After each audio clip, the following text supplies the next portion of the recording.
Greetings from Dalmia Vidya Mandir, Dalmiapuram. The highest form of knowledge is empathy. It is a strong feeling of sympathy for the suffering of others and a wish to help them. The qualities of compassion are patience, wisdom, kindness, perseverance, warmth, and resolve. No one has become poor by giving. To be happy, one has to practice compassion. In this episode, you can see how Lord Krishna shows compassion to his childhood friend Sudama, which is in line with our Dalmia's core value, namely compassion. Let us proceed to see this episode. The characters in this story are depicted by S. Shelvashivani of grade 6, I. Karunya of grade 7, M. Sindhupriya of grade 6, S. Akshaya of grade 6, A. Kamalika of grade 6, and J. Jaganesh of grade 9.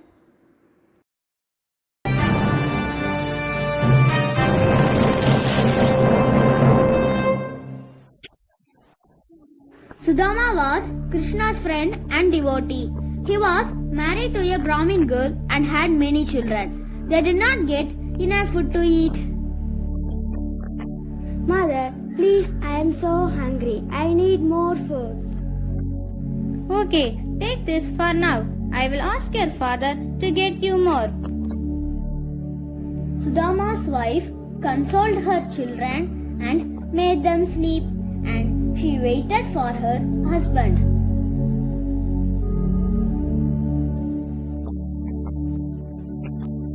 Now her husband reached home from his daily visit from temple.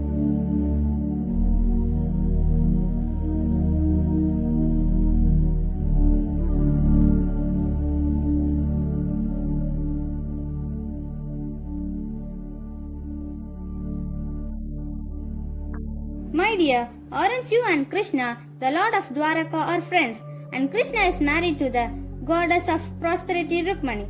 It doesn't matter that we are hungry, but we should at least be able to feed the children enough. Am I not right?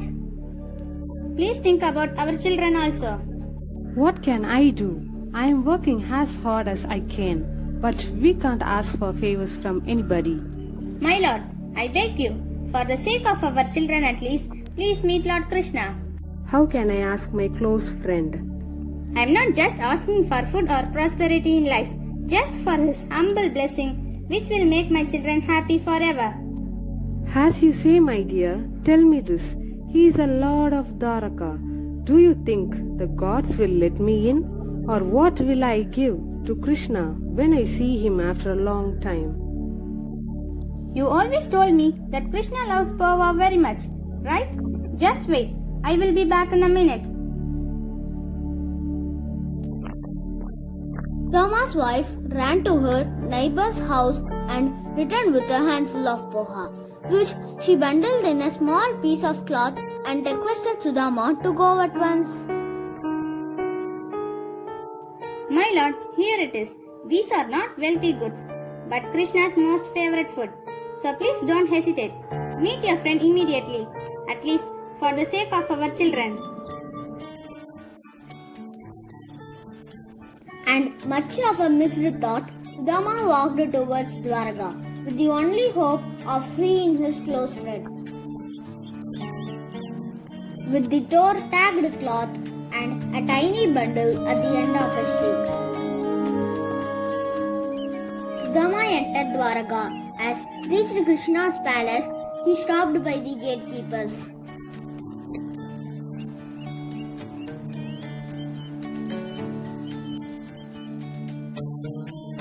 Hey, you! Who the hell are you?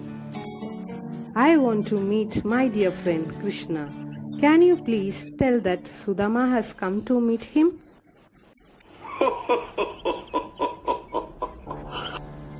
Do we look like fools to you? Look at your torn dress and how dare you call our master by his name. Just go away or else we might put you in jail. Sir, I beg you, let me in. I came from a far distance to see my dearest friend. Friend, how can a poor man like you be a friend to our Lord? Sir, at least let him know that Sudama is here for him to meet. Hey Bedkar, can't you understand? If you want to meet our Lord, meet him in the royal court and not here. Krishna, who identified his best friend from the balcony and ran towards him.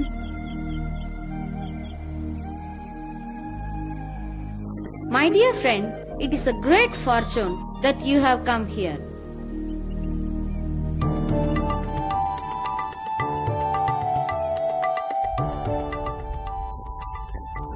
Krishna made Sudama to sit on a cushioned chair.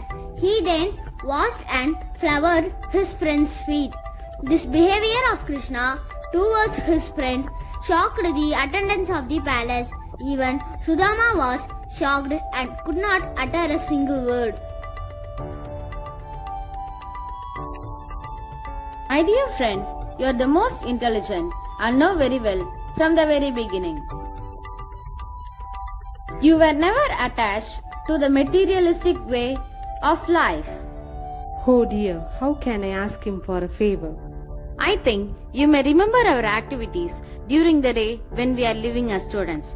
Both of us may have parted, but with our master's blessing, I hope you are living a happy life.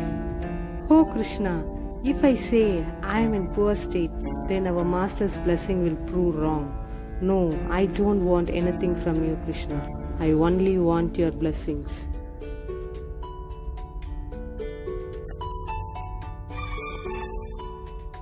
So, my dear friend, what have you brought for me? Has your wife given you some nice eatables? How can I offer such an insignificant thing? Sudama hesitated out of shyness. Krishna understood his friend's heart and snatched the bundle of chipped rice. What is this? You have brought me such nice chipped rice. So saying, Krishna ate a morsel of the rice.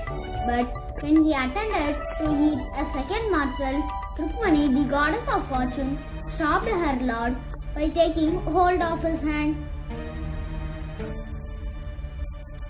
My dear lord, by taking one piece of rice, Sudama will become wealthy, not only in this life, but in the next.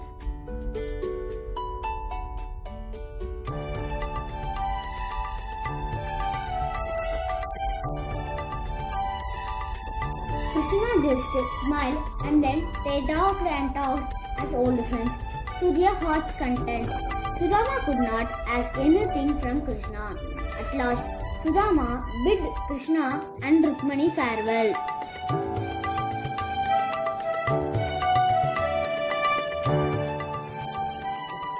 The long road back home did not seem to be that hard as he thought of Krishna. When he reached home, he was amazed to see that a huge mansion was standing in the place of his poor hut. His wife and children, wearing new clothes, came to receive him. Sudama felt the touch of all-knowing Krishna, who had rewarded Sudama for his gift of love. Students of DVM are always ready to show compassion on others. Episodes will be continued.